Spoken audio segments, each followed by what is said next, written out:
ಸಲುವಾಗಿತ್ತು ರೀ ವಿಜಯೇಂದ್ರ ಮತ್ತು ನಾವೇನು ವಿಜೇಂದ್ರ ವಿರುದ್ಧ ಮಾತಾಡೇ ಇಲ್ಲಲ್ಲ, ಪಕ್ಷದ ವಿರುದ್ಧನೂ ಮಾತಾಡಿಲ್ಲ. ನಾವು ಮಾತಾಡಕತ್ತಿದ್ದು ವಕಫ್ ಪರವಾಗಿ ಮಾತಾಡಕತ್ತೀವಿ.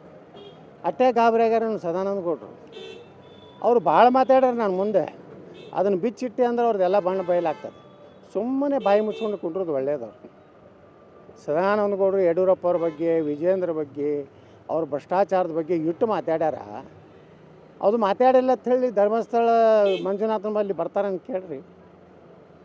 ಇಷ್ಟು ಕೆಟ್ಟದಾಗಿ ಮಾತಾಡ್ರಿ. ನಾ ಎಂದೂ ಮಾತಾಡಿದ್ಲು ಯಡಿಯೂರಪ್ಪನವ್ರ ಕುಟುಂಬ ಬಗ್ಗೆ ಅಷ್ಟು ಕೆಟ್ಟ ಮಾತಾಡ್ಯಾರ. ಅದಕ್ಕೆ ಸುಮ್ಮ ಬಾಯಿ ಮುಚ್ಕೊಂಡು ಇರೋದು ಒಳ್ಳೆಯದು. ಹೈಕಮಾಂಡ್ ಎಲ್ಲನೂ ಗಮನಿಸ್ಲಾಕತ್ತದ. ನಾವು ನಮ್ಮ ಹೋರಾಟ ಬಿಡುವುದಿಲ್ಲ.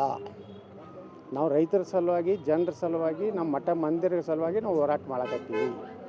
ನಾವೇನು ರಾಜ್ಯಾಧ್ಯಕ್ಷ ಆಗಬೇಕು, ಮುಖ್ಯಮಂತ್ರಿ ಅಭ್ಯರ್ಥಿ ಆಗಬೇಕಂತ ಹೋರಾಟ ಅಲ್ಲ, ಮತ್ತು ಯಾವುದೇ ಕುಟುಂಬದ ವಿರುದ್ಧ ಹೋರಾಟ ಅಲ್ಲ. ಇವ್ರು ಯಾರೂ ಗಾಬರಿ ಆಗೋವಂಥದ್ದು ಬೇಕಾಗಿಲ್ಲ. ಎದು ಗಾಬರಿ ಆಗ್ತೀರಿ ನಾವು ನಿಮ್ಮ ಬಗ್ಗೆ ಮಾತಾಡಲಾಗಿ ಒಂದು ಸದಾನಂದ ಗೌಡದ್ದು ಏನೈತೆ ಕೆಲಸ? ಏನೂ ಇಲ್ಲ. ಎಲ್ಲ ಈ ದೀಪ ಆರದವ್ರ ಬಗ್ಗೆ ಮಾತಾಡೋದಿಲ್ಲ. ನೀನೇ ಒಬ್ಬ ಹೇಳೋಣ ದೀಪ ಆರು ಮುಂದೆ ಬಗ್ಗ ತುರಿತದ್ದು ದೀಪ ಯಾರೇ ಹೋಗ್ಯಾವು ಅವ್ರ ಬಗ್ಗೆ ನಾವು ಮಾತಾಡಿದ್ರೆ ನಮಗೆ ಹಾಪ್ ಮಾಡತ್ತಾರ ಜನ. ಅದಕ್ಕೆ ನಾವು ಮಾತಾಡೋದು. ಆಮೇಲೆ ಸರ್ ಎರೆಹುಳುಗಳೆಲ್ಲ ನಾಗರ ಹಾವುಗಳಾಗಿ ಪ್ರಯತ್ನ ಮಾಡ್ತಾರೆ, ಆ ರೀತಿ ಪ್ರಯತ್ನ ಮಾಡಬಾರ್ದು ಅಂತ. ಯಾರೀ ನಾಗರ ಹಾವ ಎರೆಹುಳ ಎತ್ತ ಸಂಬಂಧವಯ್ಯ ಸದಾನಂದ. ನಿನಗೂ ನಿನ್ನ ಮಾತಾಡಿದ ಕೃತಿಗೂ ನಿನ್ನ ನಾಲಿಗೆಗೂ ಎತ್ತ ಸಂಬಂಧವಯ್ಯ ಸದಾನಂದ.